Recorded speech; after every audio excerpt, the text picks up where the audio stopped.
Hi, Obi. How's it going? Good. How are you? I'm good. I'm good. How's your week so far? Busy, but it's always busy. Work as usual? Yes, of course. Awesome. Well, it's nice to have you here. Thank you so much. I'm just going to go straight right into it. So, speaking as a young believer, not me personally, well, speaking as someone who just gave their life to Christ, how would you recommend them to go about their Christianity and the journey? Yeah, I think that's a good question. I think you have to start by being honest. Where are you actually? I think a lot of the times when you are wanting to give your life to Christ, there maybe could be a performative aspect to it, especially if you're looking on social media and you're looking at how everybody looks and you're like, I want to look like that, or I want to be this way. And I think definitely that I kind of got into that a little bit at times where I was like, why am I not looking like this? Why am I not as expressive? Why? And I think that really in the beginning it starts with honesty, right? And it's because you're not performing for anybody. You have to be as real as possible. There's not really faking it with your maker, is what I say. So I think first starting to be honest about kind of where you are. Where are you actually? What do you believe? How much do you know about God? How much do you know about the Bible? How much do you know about the Word? And then I think then another thing would be vulnerability. I remember there was like a theme that I had a few years ago, which was just the word surrender, which is almost like you have to surrender your will, almost your own desires, and almost be okay with it being God's will, not your own, right?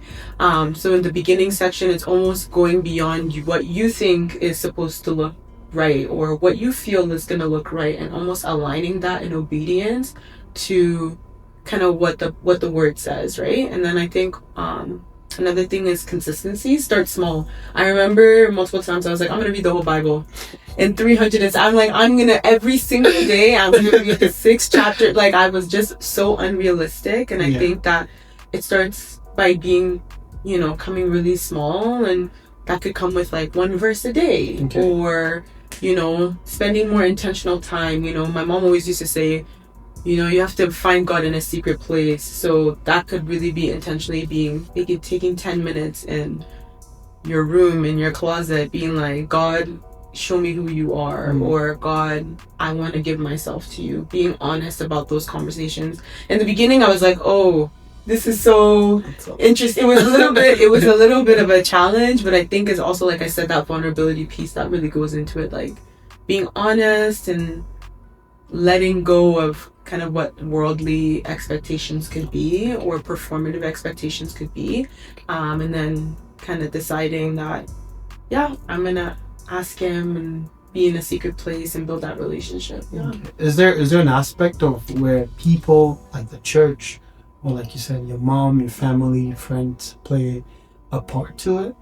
Like play a part in choosing, in building that faith or building that relationship with God? Definitely. I think that generally as human beings we're meant to connect, and connection really drives everybody, honestly.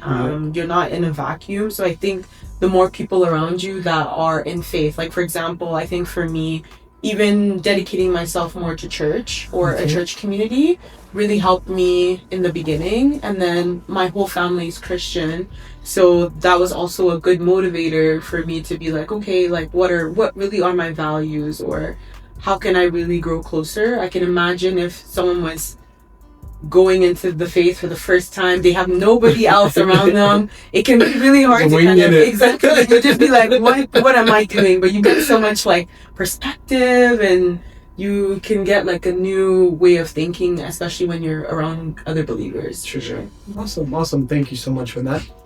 My next question to you now is that I know you're a nurse, and you probably often deal with a lot of life and death situations. So how exactly does your faith play a part, or how does it influence the way you reach and connect and care for those people at those critical moments? I think that the first thing is understanding, for me, the fruit of the Spirit. In addition to nursing being a life or death, we deal with so much personhood. There's so much you deal with humans at their most vulnerable, right? And sometimes that's not always the most pleasant thing. True. So understanding that you're a representative, and you are having those values like patience, like compassion, meeting people where they're at, almost not letting your own frustrations get in the way of anything. Okay. But also kind of coming with with humility and compassion when dealing with patients. When I think about like life or death, when I'm in a life or death situation, it's tough because you're reminded that you don't know we don't know God's scope. There's almost a mystery to that. Okay. And sometimes it's hard to console somebody when, their husband is having a code blue, they're not breathing, and you're seeing them crying, and you're almost like, they're asking, is he gonna be okay? What's gonna happen? And you almost can't say the right thing, but understanding what kind of gives me solace is, there's a plan for everything, and we don't really see the scope of God's work, and we're not, as human beings, we there's a mystery to that type of stuff. So I think honestly just grounding myself in that there's a purpose for everything, and then seeing each patient situation as compassionate and kind of meeting them where they're at, like being kind to them, like ensuring that like you're being patient with their needs. And they feel safe. Exactly. Yeah. Have you ever gotten to a point whereby it's like, oh, maybe this person's in a really bad situation, like critical, and there's nothing we can do from the clinical side? You're like, you know what? Can I just pray with you, or can I just orient? Is that I don't know if that's even allowable in the first place, but have you ever gotten to that point where you're like, let's pray or something? I would say for myself, as a nurse, I'm less of the chatty type and more of the get work done type. Okay. However, like I've had a few situations where, especially in my first few years of nursing, where I wasn't used to dying people. That's the thing about nursing. Sure. I wasn't really used to that, and I didn't really understand exactly, like I was like, yes, I'm gonna deal with this, but I was like, people actually die, and I have to deal with the body, and I have to deal with the family. Sometimes it gets where I find myself most spiritually is actually once the patient has passed, right? Nursing deals with a lot of like shrouding and cleaning up the body, putting them in the bag. I find myself more trying to like pray for the patient once they've died, almost like that they find a sense of peace, or that kind of almost talking. Sometimes I'm like, am I talking to a dead body? But almost praying that yes, that they're in a better place and that they found a sense of peace. With the family, it becomes tough because you never know how they're gonna react and approach that. Exactly. But sometimes like I will, maybe depending on the family, I'll say like a short prayer for them, that they like find some healing in this time, and I'll like maybe touch their arm. But usually it's so dicey in the hospital before you start praying for someone, and then they're like, what are you doing? So definitely I find myself much more spiritually attached with the actual person when they pass. Yeah. Awesome. Thank you so much for that. The third question now is, I know your work can be really demanding, right?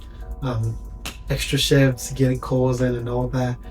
How exactly do you navigate putting in all that work and not over stressing yourself, and be able to manage your faith, your beliefs and all that, while you're still decent and you're still diligent at your work? I think the key theme here is rest. Honestly, there's a Sabbath day for a reason. Jesus rested. And as human beings, we have to rest. I always remember like growing up, my mom always used to stress, your body's a temple, your body's a temple. But I really started to think about that in a different perspective as I started to grow. And that's almost like, you can't run that temple to the ground. You need to actually for you to be pouring into other people's cups, you need to have something in your own cup as well, right? So for me, that's choosing to rest. And I think sometimes like even sitting with God at times, like when I'm in prayer, is a rest from my world sometimes. Like maybe if it's like my daily 20-minute prayer and I'm like singing or praising God, I think that really gives me a sense of, that's my daily rest, like, because then I'm just not thinking about work. I'm not thinking about my priorities. I'm only thinking about God, right? So I find that like faith has been a little bit of like a place of rest for me, because I'm not thinking about everything else. I'm just thinking about like God and my relationship that way. But otherwise, I find that, rest can come in maybe like working out, or just the normal things that people say, like spending time moving your body, being active, or hikes. Exactly. Like I'm a runner, so I run a lot. So doing that, and then I think also taking a break from things. That could be like, I like to go on trips, so saving all my money for that one time. Like, let me have 1 week so nobody can disturb me. Sure. So usually exactly. So and then you're refreshed. Then I'm refreshed when sometimes even after the 7 days off, I'm like itching to go back to work. So then that's why I'm like having those specific designated times just for me, or just chillax is really necessary to consistently be able to balance a lot, right? With everything, because nursing, like I said, burnout is real.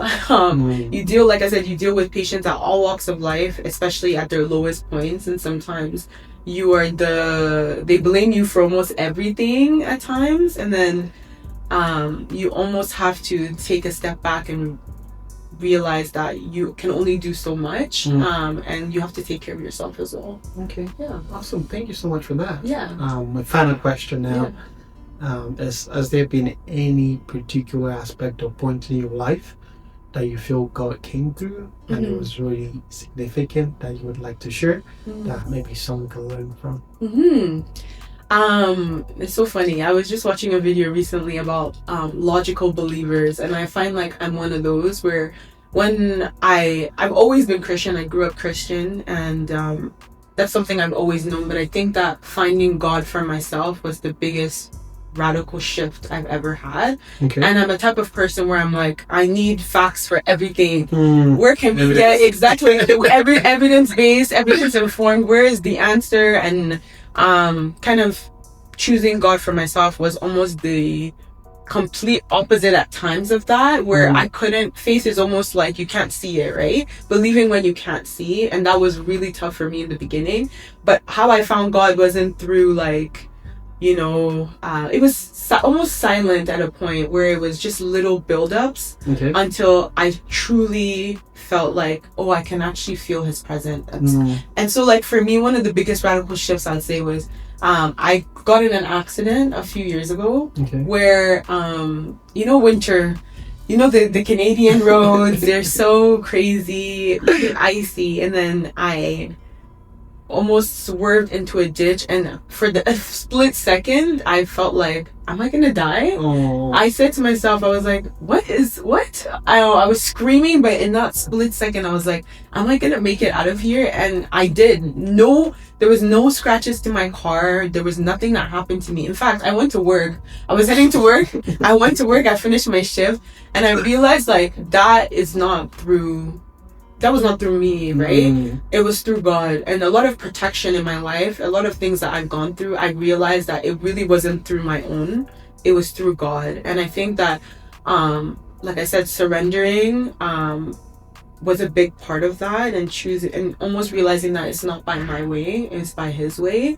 And that accident was a real life reality check that, oh wow, it really, exactly, I'm not in control. So I would say, like, if you're a logical believer, like you're very, very like, I need facts, like God will show you who he is, but it won't be in the way that sometimes you want it to appear. True. Yeah. True. Yeah. I've also often found out that sometimes it's also a lesson that God wants to teach you that just trust me and let go. Exactly. Because at some point, I'm not saying I'm a logical believer to that aspect, but I like to plan for things too, right? I want to do something. I like to have written down, this is how I'm going to do it, this I'm going to do it. When it comes to some aspect, I know that I'm supposed to do it, but I don't know how. Yeah. And it's like, God, just take control and help me out. Exactly. And then he always comes through. And sometimes I'm like, God, just show me something, that can make so that it can make sense in my head. Exactly. But sometimes I don't get it. Yeah. But I still have to take that walk of faith and just go do something. And God has been faithful all throughout. Yeah. Exactly. Thank you so much, Obi. I really, really appreciate it. Of course. Thank you so much for coming on the Certified Christians Chat. If you're free, we can do more of this. Yeah. And then that's everything. Okay. Thank you. Have a good rest of your week.